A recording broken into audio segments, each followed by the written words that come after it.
Bonjour à toutes et à tous, nous reprenons l'étude des Nevi'im, notre étude hebdomadaire des Nevi'im. Nous sommes dans le livre de Shoftim, les juges, et nous sommes au chapitre 5, Vatachar Déborah, ou Barak ben Avinoam, Bayemahu les morts, Déborah chanta, c'est-à-dire qu'elle a dit un poème, une poésie. Ça ne veut pas dire forcément chanter avec une mélodie, mais cela veut dire c'est un texte poétique. Avec Barak, fils d'Avinoam, ce jour-là, donc le jour de la victoire, elle s'est exprimée donc en ces termes. Alors on se rappelle que dans le chapitre 4, il était question des guérillas entre les bénis Israël et les Cananéens, et que Déborah, qui était la prophétesse à cette époque-là, a encouragé, pour ne pas dire ordonné et secoué, Barak ben Avinoam pour qu'il enrôle les bénis Israël et qu'il déclare la guerre à Sisera.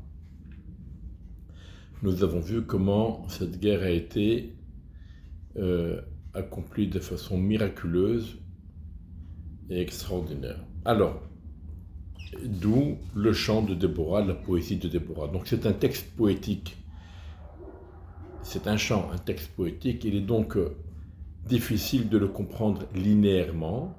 On est obligé entre guillemets, de compléter, et cela bien sûr avec l'aide des commentateurs comme Rashi, qui rapporte énormément la traduction de Yonatan ben Uziel, ainsi que les Metsudot et le Radak. Alors, de nombreux éléments qui n'apparaissent pas dans le chapitre 4 vont apparaître dans ce chapitre-là. Et donc ces deux chapitres-là se complètent. Ce n'est pas uniquement la suite logique après la guerre, la victoire miraculeuse avec l'aide d'Hachem, et ensuite le chant pour remercier Hachem, évidemment. Mais il y a aussi une complémentarité dans ces deux chapitres, puisqu'il y a des éléments qui n'apparaissent pas dans le chapitre 4 et qui vont apparaître dans ce chapitre-là. Il est bon de rappeler que toute notre liturgie juive traditionnelle, les piyutim, les chants de Shabbat, sont remplis, sont très riches, pas uniquement en louanges et en remerciements pour Hachem pour tout ce qu'il nous accorde, mais aussi en midrashim, et des fois même ce sont des halachot qui sont chantés dans ces piyutim, et c'est pour cela que nous ne devons pas seulement les chanter, mais nous devons aussi nous efforcer de les comprendre et de les étudier. En tout cas, c'est ce que nous allons faire avec la Shira de Déborah. Et pour cette fois-ci, on est obligé de passer par le texte même avant de le traduire. Alors, verset 2. Bifroa perot be'Israël, be'itnadev am, barichu Adonai. Bifroa perot be'Israël, quand les malheurs sont arrivés, se sont abattus sur les bénis Israël. Perot, ça veut dire lorsqu'on exige un paiement. Donc, quelqu'un qui a fait une bêtise, eh bien, tu vas payer.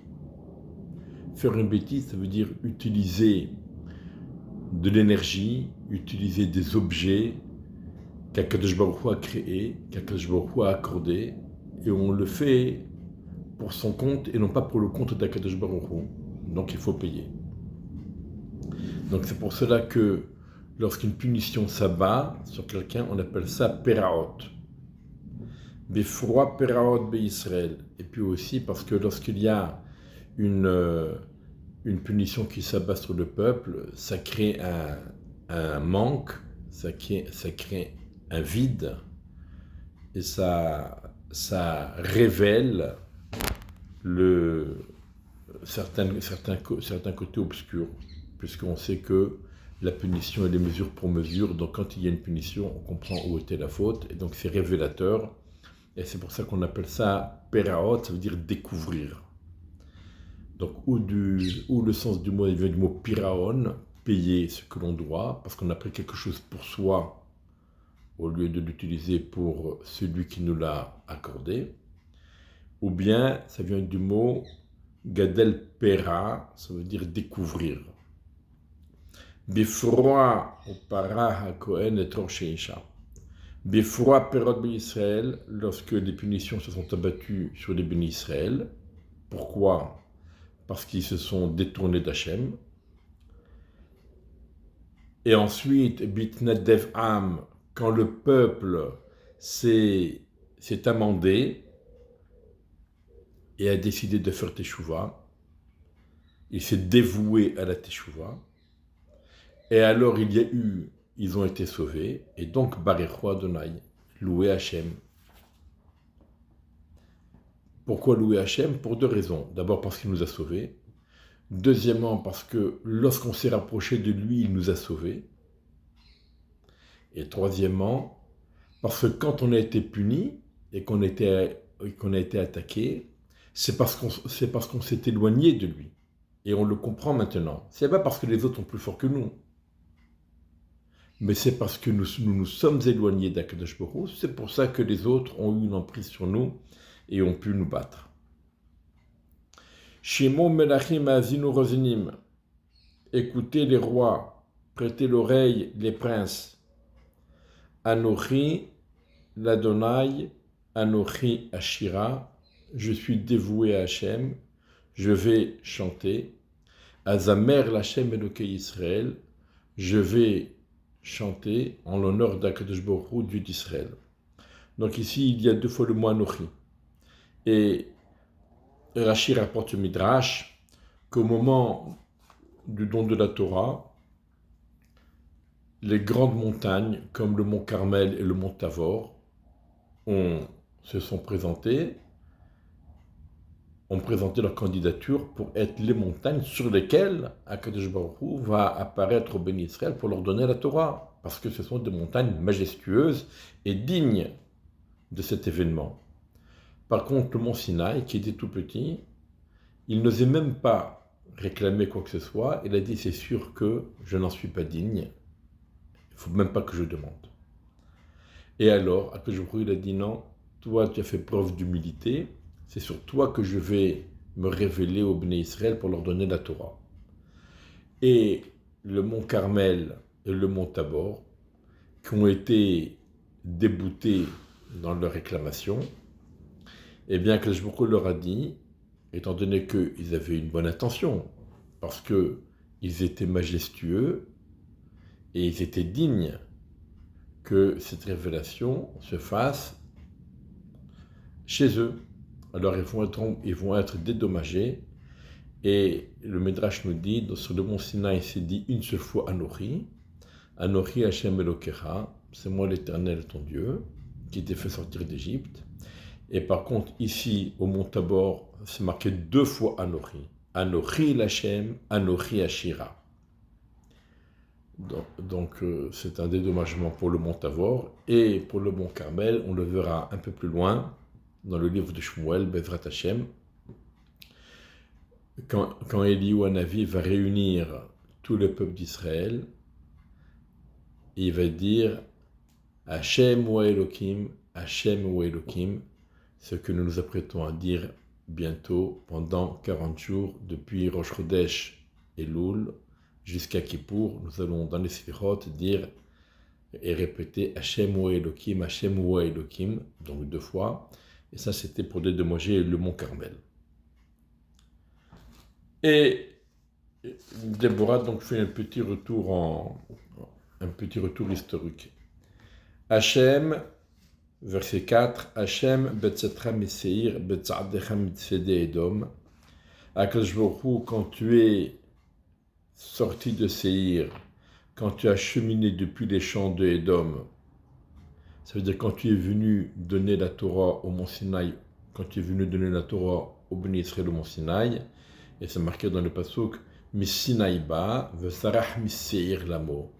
Il a lui depuis le mont Séhir, ça veut dire il a proposé la Torah aux différents peuples qui ne l'ont pas voulu, et c'est de sa tournée dans les différents peuples qui ont refusé la Torah, c'est après cela qu'il est venu la proposer au béni Israël. Donc c'est ça, Devorah fait allusion à cela.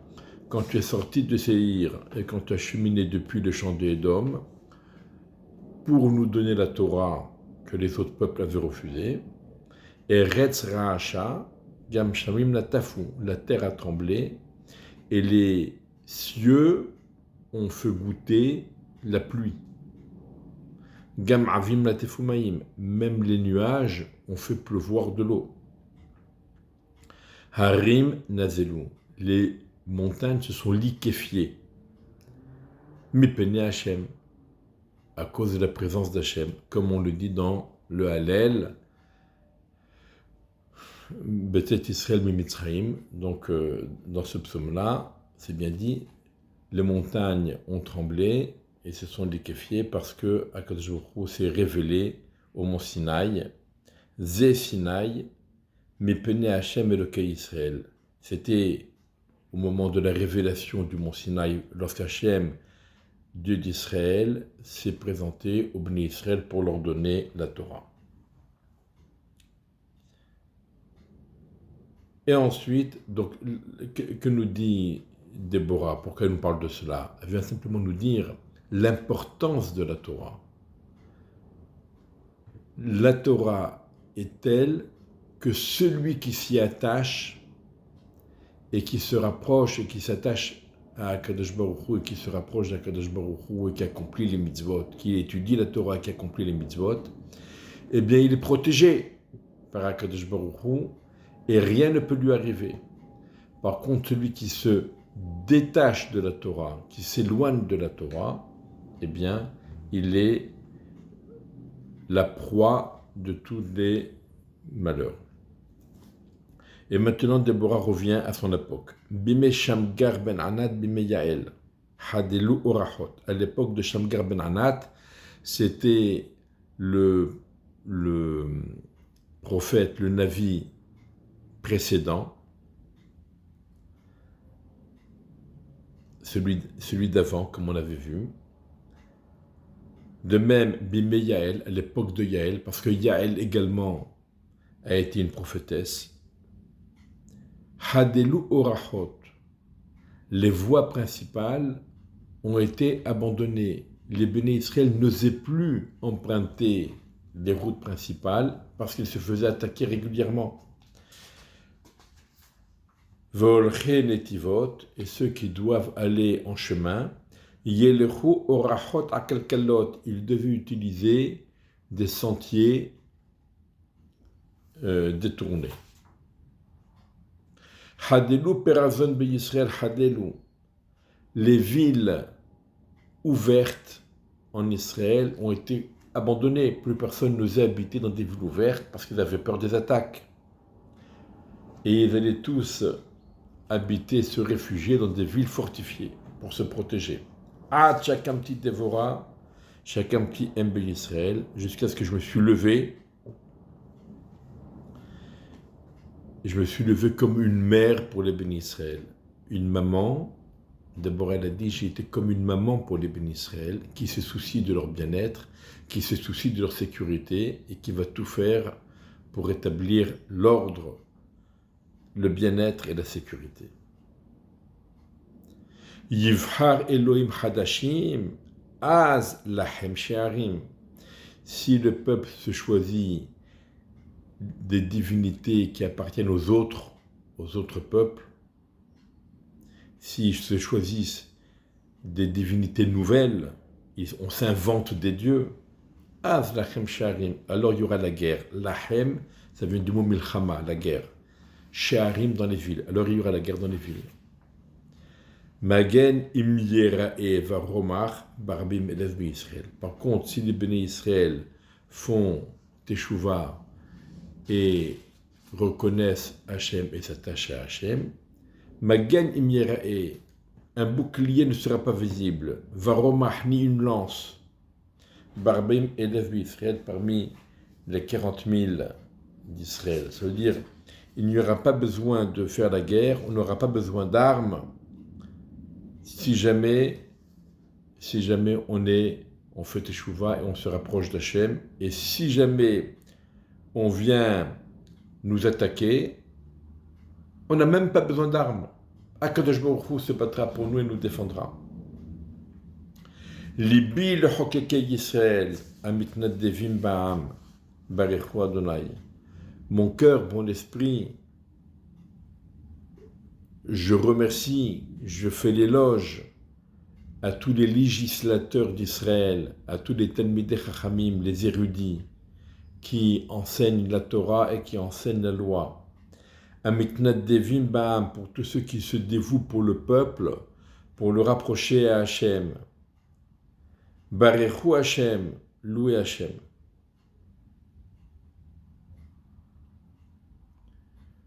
Tous ceux qui encouragent le peuple à reconnaître Hachem et à dire Barechu Hachem.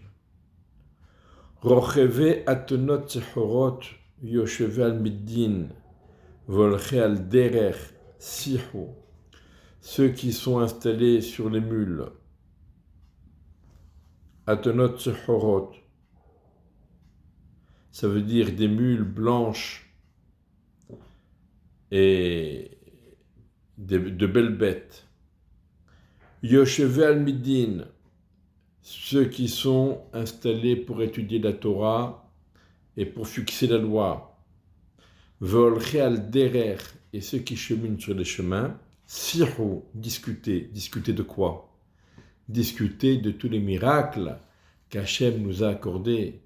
Discuter de cette prise de conscience, ce qui nous est arrivé quand on s'est éloigné d'Hachem, et les punitions qui s'en sont suivies.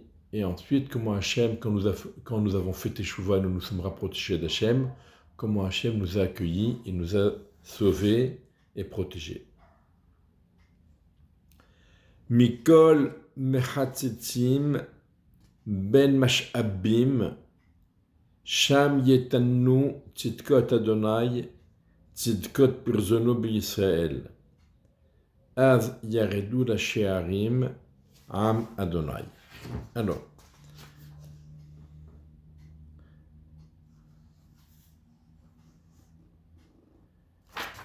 Mikol Mechatzetzim, des voix, c'est-à-dire en contrepartie, à l'époque, lorsqu'on s'était éloigné d'Hachem, et Mechatzetzim, ça veut dire on entendait le bruit de ceux qui lancent des flèches, ça vient du mot chetz, une flèche. Ben Mash'abim, là où on venait pour puiser de l'eau, on est obligé de boire, on est obligé de se laver. Et on allait puiser de l'eau, on risquait sa vie pour de l'eau. Alors, dans ces endroits-là, maintenant que nous sommes protégés par Hachem et que nous pouvons vivre tranquilles en sécurité, Yetannu tzidkot Hachem, on va enseigner, on va répéter la justice de Dieu, la bonté de Dieu, que maintenant il a accepté notre teshuva, il nous protège. Tzidkot pirzono b'Yisrael, la bonté qu'il nous a accordée, que l'on peut regagner et réintégrer les villes ouvertes sans crainte d'être attaquées. Az yaredu la she'arim am Adonai, alors sont descendus dans les villes le peuple d'Hachem.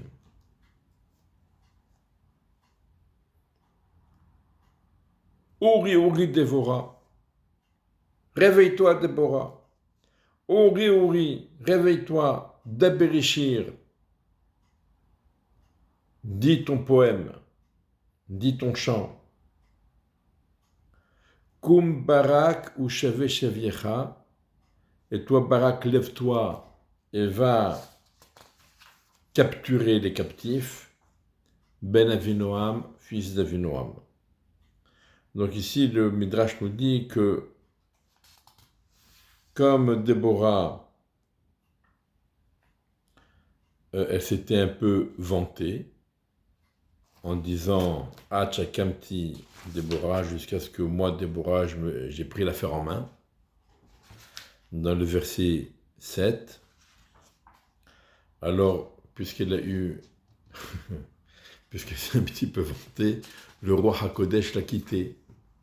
Elle ne savait plus quoi dire. Et donc, il a fallu qu'elle se ressaisisse. Et donc elle s'est ressaisie et pour pouvoir continuer son chant de remerciement et de louange en l'honneur d'Hachem. Kum Barak ou Shavé Shaviecha, lève-toi Barak et capture tes captifs pendant que moi je me renforce dans le chant en l'honneur d'Hachem. Az Yerad Sarid le Addirim Am. Adonai Yeradli Bagiburim. Alors, Yerad, cela signifie dominer. Akadosh Baruch Hu va m'aider à dominer. Il va aider les chefs d'Israël à dominer les plus puissants de leurs ennemis. Hachem Yeradli Bagiburim. Akadosh Baruch Hu, il va m'aider à dominer les puissants. Et c'est pas d'aujourd'hui, c'est depuis longtemps. Mini Ephraïm, depuis Ephraïm, la tribu d'Ephraïm, c'est une allusion à Yoshua ben Nun, celui qui a remplacé Moshe Rabbeinu et dont nous avons étudié le livre précédemment, et qui a été le premier à faire la guerre contre Amalek. Lorsqu'Amalek s'était attaqué au Béni Israël à leur sortie d'Égypte. Mini Ephraïm, Sharsham Bamalek, depuis Ephraïm avec Yoshua ben Nun, eh bien, Akadosh l'avait envoyé pour déraciner et pour dominer Amalek. Aharecha Binyamin Barmamecha, et ensuite, plus tard, ça n'a pas encore eu lieu, mais c'est une prophétie, viendra Shaoul de la tribu de Binyamin qui va affaiblir Amalek comme une braise qu'on laisse s'éteindre. L'am'am, ça veut dire on laisse la braise s'éteindre. Mini Machir, depuis la tribu de Menaché ben Yosef avec Machir et Yair ben Machir. Yair, le fils de Machir, dont il est rapporté dans le livre de Bamidbar, tout à la fin de Bamidbar et à la fin de la paracha de Devarim, comment il a conquis les territoires de l'Est, côté Est du Jourdain. Et Yaredou Mechokakim, de grands législateurs sont venus. Au Zevulun, Moshrim Beshevet Sofer, et de la tribu de Zevulun, Moshrim Beshevet Sofer.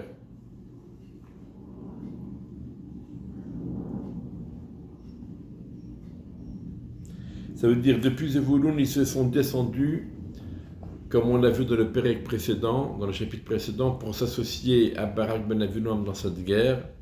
Et tout le monde est venu, tout le monde a répondu à l'appel, même les scribes et même les sages.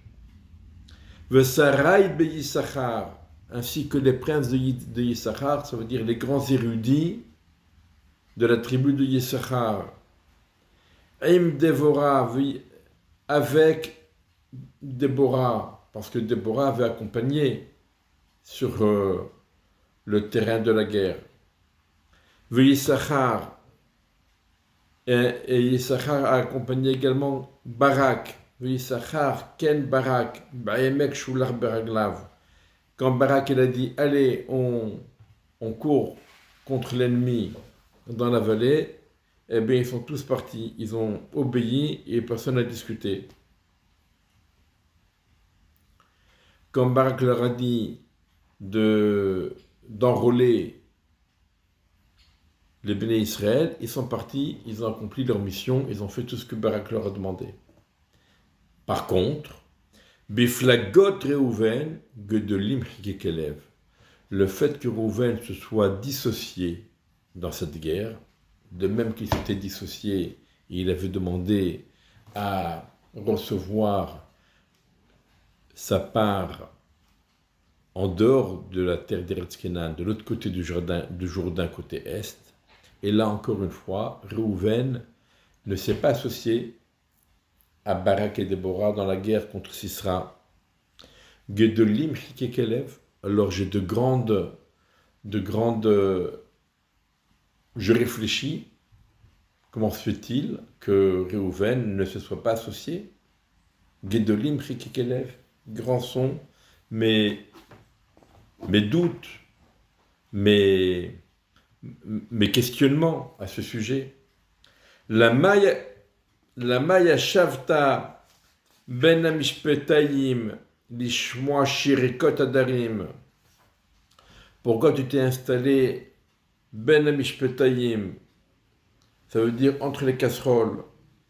C'est comme quelqu'un qui s'assoit dans une cachette, il va voir qui est-ce qui va gagner. Moi, je suis celui qui gagne. Je suis avec le vainqueur.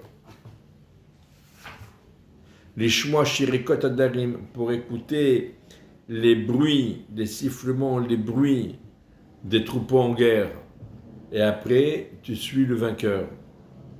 Les flagot Reuven Gedolim Hikrelev, du fait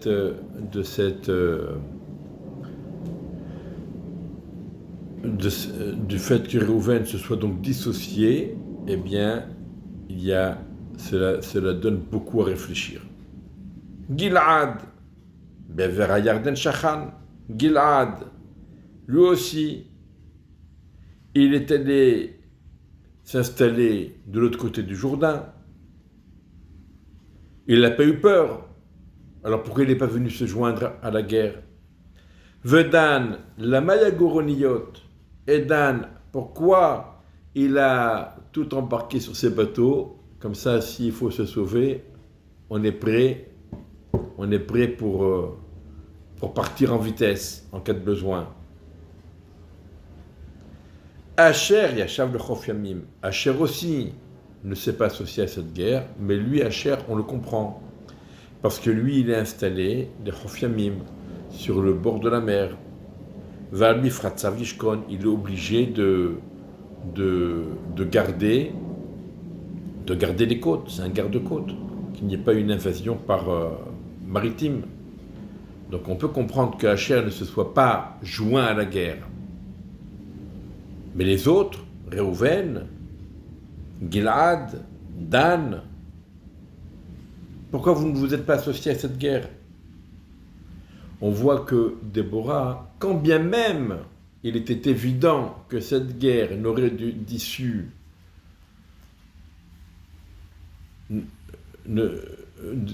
positive qu'avec l'aide d'Hachem. Sans l'aide d'Hachem, on n'a aucun moyen de gagner, même si tout le monde se joint à nous, face à la puissance de Kenan et de Sisra. Et si Hachem nous aide, on n'a pas besoin de tous ces gens-là.